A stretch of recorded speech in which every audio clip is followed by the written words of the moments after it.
السلام علیکم guys, how are you?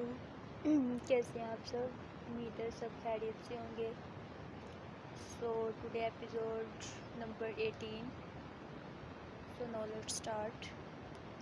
وہ نیچے آ چکا تھا، اس کا دل تھا کہ جانے کو کر ہی نہیں رہا تھا۔ وہ چاہتا تھا کہ کسی طرح سے وہ ایک دن اور رک جائے، لیکن آئے ہائے تو جانا بھی تو تھا نا۔ اور گھر جا کر اس نے سب سے پہلے اپنے رشتے کی بات کرنی تھی تاکہ وہ جلد از جلد جا کے اس کو ہمیشہ کے لیے لینے آ سکے۔ وقت کا کام ہے گزرنا، اور وہ گزر ہی جاتا ہے، نہ تو وقت دیکھتا ہے، نہ جذبات، نہ احساسات۔ عمیر کی شادی ہوئے 2 مہینے ہو چکے تھے، اور دوسری طرف میر اور فانی دن بدن ایک دوسرے کے لیے حساس ہوتے جا رہے تھے۔ اور میر نے بھی گھر جا کے فانی سے رشتے کے لیے بات کر لی تھی۔ ان کو تو رشتہ دل و جان سے قبول تھا، اس وجہ سے بغیر کسی مسئلے کے اس کے گھر والے رشتے کے لیے راضی تھے۔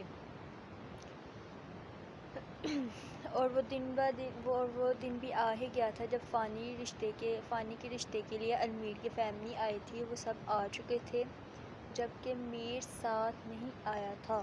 اب اچھا تھوڑی لگتا ہے کہ وہ اپنے رشتے کے لیے خود آتا، اور تو اور سونے پہ سہاگا تھا کہ وہ اپنے جذبات پہ کنٹرول نہیں رکھ سکتا تھا جو فانی کو دیکھ کر امڑ آتے تھے۔ آپا، آج میں کسی خاص مقصد کے لیے آئی ہوں آپ کے اور بھائی جان کے پاس، اور مجھے امید ہے آپ مجھے مایوس اور خالی ہاتھ نہیں لوٹائیں گی۔ ہاں سارا، بولو کیا خاص مقصد کے لیے آئی ہو تم، اور ہمارے بس میں ہوا تو ہم تمہاری امید پر انشاءاللہ پورا اتریں گے۔ وہ مسکرا کر بولے، بھائی جان، وہ دراصل میں فنا کا ہاتھ اپنے المیر کے لیے مانگنے آئی ہوں۔ جبکہ وہ تو سارا کی بات سن کر حیران اور خوشی کی کیفیت میں تھے۔ کچھ دیر تو وہ بول ہی نہ پائے کہ وہ کیا کہیں۔ فانی، جو کہ سیڑھیوں میں چھپ کر ساری باتیں سن رہی تھی، اپنے بابا جان کی بات سن رہی تھی۔ ان کی خاموشی پر وہ رومانی سی ہو گئی تھی کہ جانے بابا جان مانے یا نہیں۔ عجیب و غریب وسوسے اس کے دماغ میں آ رہے تھے۔ وہ تو تقریباً رو دینے کو ہی تھی جب بابا کی بات اور شوق تھی۔ بھائی جان، کیا ہوا؟ بیگم، مٹھائی منگواؤ، ہمیں یہ رشتہ قبول ہے، وہ شرساری سے بولے۔ اور وہ بھی خوشی خوشی مٹھائی لینے چلی گئی تھی، اور فانی اس کے چہرے پر تو شرم کی لال بکھیر گئی تھی، اوپر اپنے کمرے میں بھاگ گئی تھی۔ اس کی ہارٹ بیٹ ضرورت سے زیادہ تیز ہوئی تھی۔ دل تھا کہ ابھی باہر آنے کو بے تاب تھا۔ اس کو سمجھ نہیں آ رہی تھی کہ وہ اپنی خوشی کس طرح بیان کرے، کیسے منائے۔ فائنلی اس کو اس کی محبت ملنے کو تھی، اور محبت بھی وہ جس کو تو شاید وہ کبھی سوچ بھی نہیں سکتی تھی کہ ملے گی۔ اس نے بہت دعائیں مانگی تھی کہ اپنی محبت کو پانے کی، اس کو محرم بننے کی۔ اس نے اللہ سے رو رو کر تڑپ کر تہجد کی دعاؤں میں مانگا تھا، اور تہجد تو اللہ تعالیٰ کی پسندیدہ نماز ہے۔ اس کے لیے تو اللہ خود اپنے بندے کو بلاتا ہے کہ آ مجھ سے مانگ، میں تجھے عطا کروں گا۔ پھر ایسے کیسے ممکن نہیں کہ وہ خود کہیں اور نہ دیں؟ بس اسی ذات ہر کامل یقین ہونا چاہیے، باقی سب اس پر چھوڑ دو۔ اس کے گھر میں دیر ہے اندھیر نہیں۔ کسی کو وہ فوراً عطا کرتا ہے اور کسی کو آزمائش کے بعد۔ ابھی تو ایک اور آزمائش آنی تھی فانی اور میر کی زندگی میں۔ سب دیکھنا تھا وہ اپنی اس آزمائش میں سرخرو ہوتے ہیں یا نہیں، یا ان کی محبت پر تھا، اور اللہ جانتا ہے کہ کیا ہوگا۔ ناظرین، رمیسا اور فریال فانی کو لینے آ چکی تھی۔ چلو بھائی، تمہیں نیچے بلایا جا رہا ہے، وہ سب شرارتی نظروں سے دیکھتی ہوئی بولی تھی۔ کیوں؟ وہ ہکلاتے ہوئے بولی تھی۔ بھائی، تمہارے ہونے والی ساس صاحبہ ناظرین اس کے کاندھے سے کاندھا مارتے ہوئے بولی تھی۔ یار آپی پلیز تنگ نہیں کریں پلیز، وہ روحانی سی ہوئی تھی۔ اچھا؟ وہ سب اچھا جو لمبا کرتی ایک ساتھ بولی تھی۔ چلو یار نیچے تمہاری درگت بات کے لیے رکھتے ہیں۔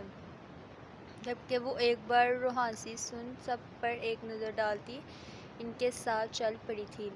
وہ سب اس کو نیچے لے آئی تھی اور اس کو سارا بیگم کے ساتھ صوفے پر بٹھا دیا گیا تھا۔